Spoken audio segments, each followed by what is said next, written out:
Hello and welcome back to Lent Unplugged, where each week we combine the truth of God's Word with His gift of music. And this week's hymn is Rock of Ages. And in the first verse, we encounter vivid imagery of the blood and water which spilled forth from Jesus' crucified side, as captured in John chapter 19. And the hymn writer calls this blood and water the double cure for sin, which saves us from his wrath and makes us pure.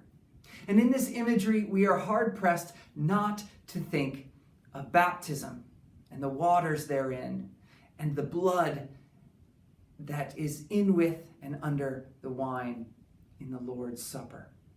And this baptism and this Lord's Supper, these are means of grace. These are ways that God promises to show us his favor and grant to us forgiveness of sins, life, and salvation on account of Christ.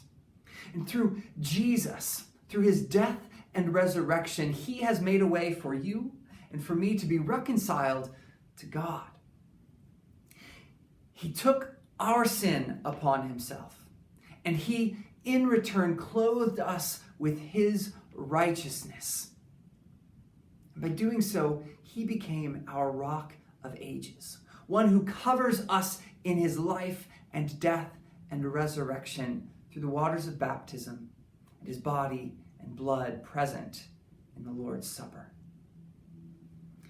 And he does this again and again every time we encounter his means of grace, from now until the day that he returns in glory.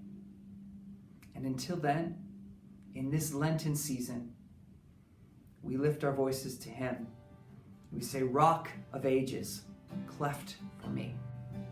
Let me hide myself